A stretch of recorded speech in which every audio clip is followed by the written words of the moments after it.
a experiência do meu dia a dia que eu estou aplicando com inteligência artificial há mais de 3 anos já, tá? Só que o que eu vou mostrar aqui para vocês, eu vou sair um pouco da Tecnês e vou falar um pouco para vocês sobre como eu estou aplicando não só a questão técnica, mas a questão operacional e a questão de planejamento de projetos, tá? Mas antes, deixa eu começar com a minha trajetória, por que eu estou na IA. Hoje eu vou falar um pouco sobre como a inteligência artificial potencializa não só o nosso cognitivo, mas também a parte profissional que a gente tem, que eu também acabei descobrindo que com a inteligência artificial ela amplifica, ela amplia. Mas antes tem a minha motivação, né? Pode passar. Esse aqui é o Francisco, meu filho. Adotamos ele em 2011. Ele não é brasileiro, ele é angolano.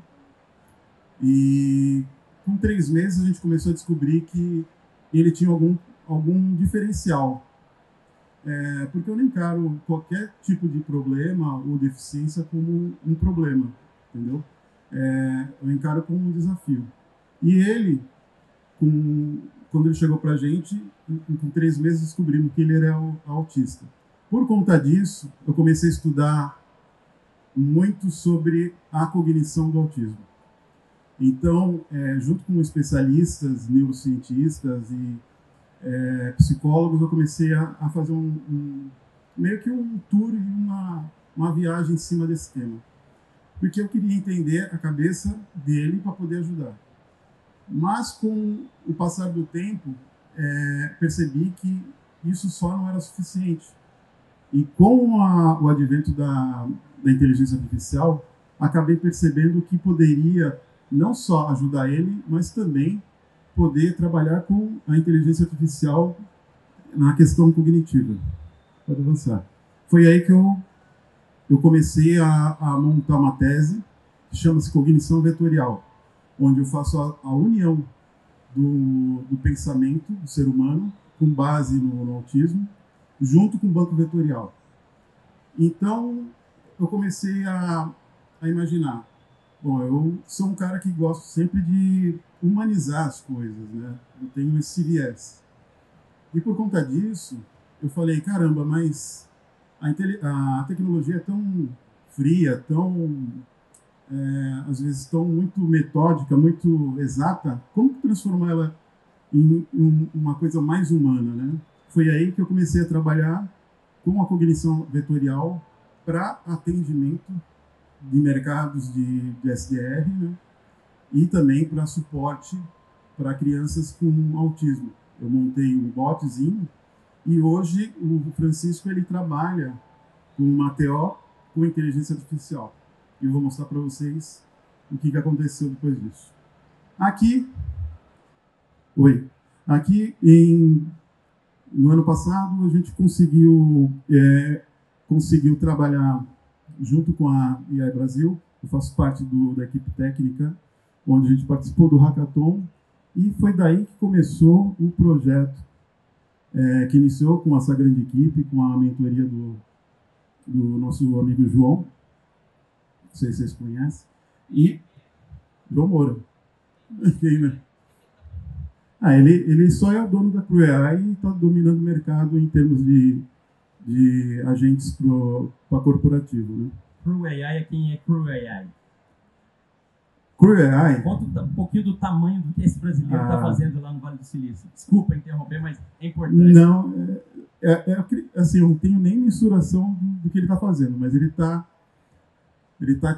nas grandes corporações, Microsoft, em empresas desse porte, onde ele está incorporando não só a questão do CruAI para poder trabalhar com o público final, mas ele está internalizando dentro da Microsoft agentes para trabalhar com ele.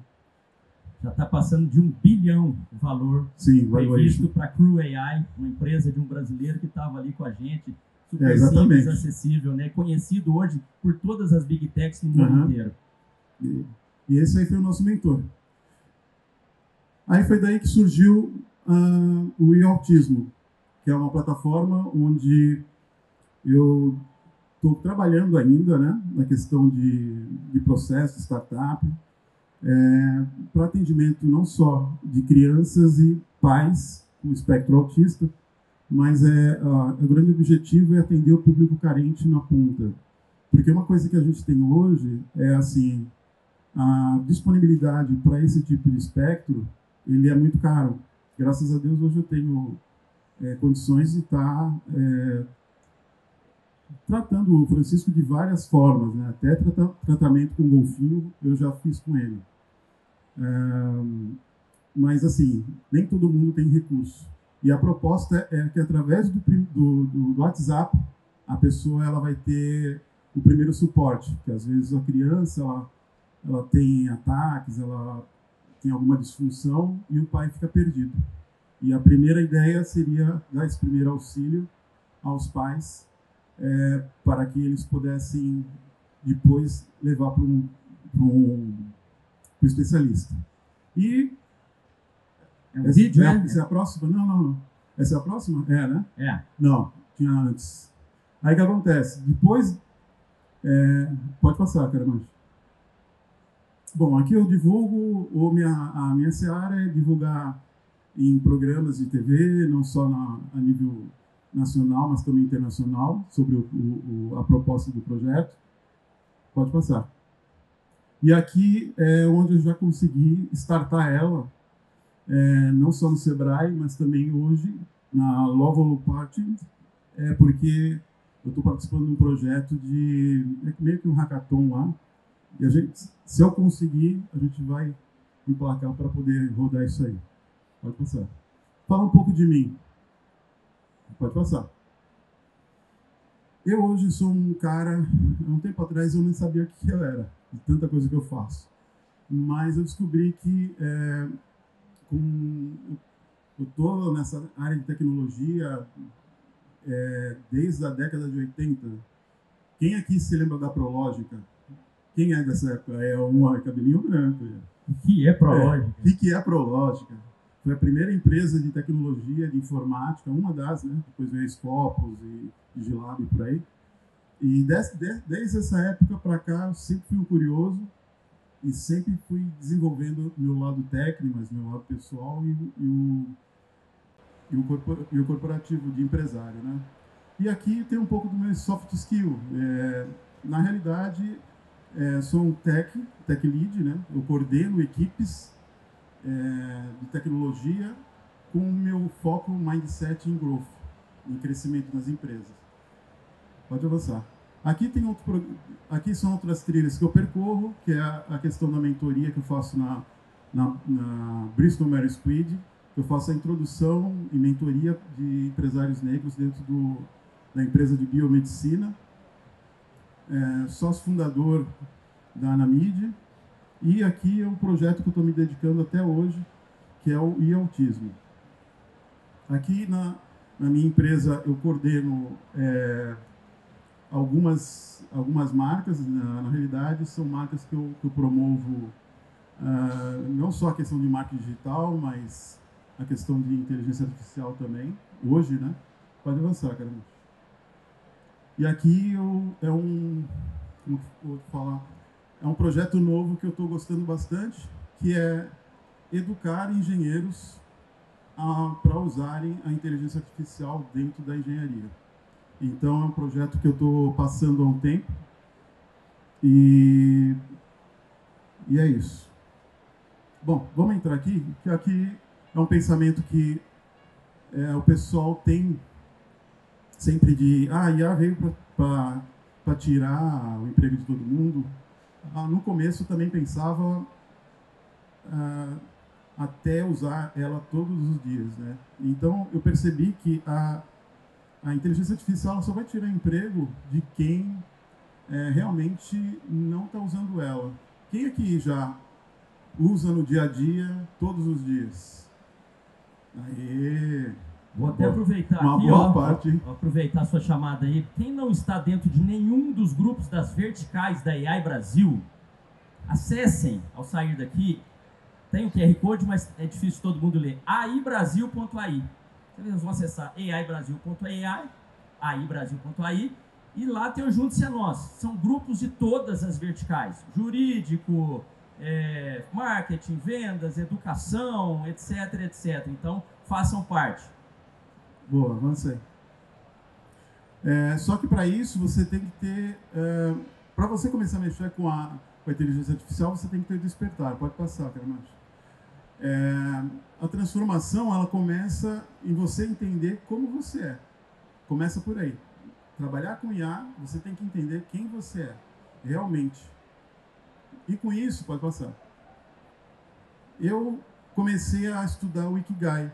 E eu recomendo vocês seguirem esse Justin Sun, que é um cara, que é um japonês que eu acho ele muito, muito bom em relação à questão do aprendizado. Aprendi bastante coisa com ele.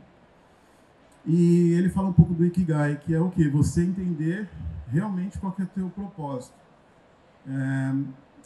O Ikigai, na realidade, ele te ajuda em uma parte para você entender o que realmente você precisa para começar a trabalhar com inteligência artificial como ser humano. Pode passar, Carlos. Aqui, eu recomendo sempre nas minhas mentorias, essa apresentação aqui no final vai ter um QR Code, onde vocês podem escanear e baixar. Vocês vão falar com a Flora, que é a minha assistente, e ela vai passar para vocês essa apresentação, tá? Mas aqui, na apresentação, vocês vão poder clicar nessas imagens e ir para o site. São 2 sites que eu recomendo. Um, que é para você descobrir o DISC, que é a parte profissional sua. E depois tem o 16 personalidades, que é para você descobrir você como pessoa. Tendo isso em mãos, vocês conseguem não só entender qual que é o perfil de vocês, mas também vocês podem usar toda essa informação dentro do IA. Algumas coisas que o pessoal fala aqui, medo comum, gerar emprego. Mas a nova realidade é que ela vai tirar a tarefa e vai te entregar o que você tem de melhor, que é aquela transformação que eu mostrei, que é o teu talento. Você vai descobrir isso. Pode avançar, Carlos. Aqui eu vou dar um case. A gente já entendeu. Aqui é porque é pouco tempo para passar tanta coisa, mas a ideia é o quê? Eu vou passar agora para vocês como que eu apliquei e até onde vocês vão para trabalhar com a IA, desde o entendimento de como trabalhar com ela e como aplicar. Aqui é um case onde eu tenho hoje um cliente meu, tá? Pode avançar, Carlos. Ela trabalha com serviços de locação para eventos, mas são locações de público AA, são públicos de alto nível. E o meu desafio foi trabalhar com ela na questão do atendimento. Só que, assim, logo de cara, eu vi que ela tinha 10 mil itens para se trabalhar. Aí eu falei, lascou, né? Como que eu vou trabalhar isso aí junto com a equipe? Avance, por favor. Então, quais foram os desafios aqui? Primeiro foi entender como que eu apliquei um atendimento personalizado. Lembra na cognição vetorial lá atrás, que eu falei sobre cognição vetorial? Então, o que eu faço? Eu primeiro vou entender qual que é o perfil do público desse cliente e começo a aplicar algumas fórmulas e prompts e por aí vai, para poder conversar diretamente com aquele público. Então, eu entendo o pensamento, a cabeça daquele pessoal para poder avançar e montar uma IA personalizada. O segundo desafio foi aqueles 10 mil itens e conectar com o BI da empresa. Então, assim, toda vez que vocês forem implementar uma inteligência artificial dentro do negócio do cliente, tem que tirar o bumbum da cadeira, ir no cliente, viver ele. Não adianta nada você sentar na cadeira, ficar atrás de um computador, sem entender o negócio do cliente. Então, a primeira coisa que eu fiz foi sair, ficar quase um mês dentro do cliente, entender o negócio dele, para depois desenvolver quais as pontas que a gente precisava maximizar e melhorar. E só volta mais uma. Volta. E o terceiro desafio foi sincronizar. Como ela é uma empresa de locação, então o desafio foi sincronizar todas as áreas desse negócio dela até a entrega a entrega e a montagem do material que o pessoal precisa, né? Uma das coisas que eu tinha que matar logo de cara é a ansiedade das pessoas, porque esse cliente, na realidade, ele entrega sonhos, né? Então é um jantar, é uma festa, é uma colação de grau, então ela entrega sonhos. E as pessoas ficam muito ansiosas. Só que no primeiro atendimento, como eu falei, ele tem que ser mais humanizado. E é dessa forma que eu faço com que a IA consiga atender melhor. Pode avançar. Aqui é um stack que eu usei nesse cliente. Essa aqui já é a parte técnica, tá? Então, acabei descobrindo que quando as pessoas falam, usa o N8N, usa o no-code, coisa e tal, quando você trabalha com itens, quando você quer trabalhar realmente da forma profissional, que não tenha erro e você tenha log, e você consiga entender o que está acontecendo dentro do processo do cliente, N2N ele tem uma limitação. Então, foi onde eu comecei a trabalhar com Kestra. É uma plataforma open source e onde você trabalha com Python. Aí comecei a trabalhar com CrewAI e para o atendimento a Zaya, que na realidade uma das minhas atendentes há 2 anos atrás virou case e está na capinha lá, que é a Flora. Qual é o tempo de planejamento? Levei 3 meses para planejar, 1 mês para implementar e 2 meses para ajustar o gap. Então, assim, entenda, quando você for entrar dentro de um cliente para implementar um projeto de inteligência artificial, ou seja, para análise preditiva, ou seja, para atendimento, ou seja, para operacional, o mínimo que você vai ter são 6 meses. Então, quando for desenvolver um projeto, entendam que esses 6 meses vocês têm que ter valores precisos para poder não só montar o contrato, mas também para orçar. Existiu um gap. Quando implementei, é aí que a gente vai chegar na questão do potencial humano. Quando implementei, está tudo funcionando, bacana, rodando. Aí veio esse problema aí. A equipe, o time. Como que eu faço com que as pessoas comecem a mexer com inteligência artificial dentro das empresas? Isso foi uma dúvida. Aí eu fiquei que nem louco, né? Putz, como que eu vou fazer? Aí eu comecei a pensar, bom, vou ensinar GPT, vamos montar uma IA específica para o cliente. E nos estudos foi onde eu achei, pode avançar. E também fazendo as minhas mentorias para o pessoal da engenharia, eu vi que era a mesma coisa, o mesmo problema, o pessoal ficava perdido. Como que eu começo a mexer? Foi aí que eu achei o Oráculo. E o Oráculo, não sei se vocês... Quem já conhece Abacus aqui? Abacus AI, esse QR Code vocês vão direto também. Abacus AI é a ferramenta que já tem mais de 10 anos. Ela saiu das universidades para estudo acadêmico e foi onde que eu consegui organizar todas as ideias. Para vocês terem uma ideia, a Abacus ela custa $10 e você tem todas as LLMs internas e não só ela tem as LLMs, mas ela também, você consegue montar projetos, montar a questão da organização de cada setor dentro dela. Aqui você tem a facilidade nela de montar 2 tipos de agente, que é um agente individual para o time, e tem o Enterprise também.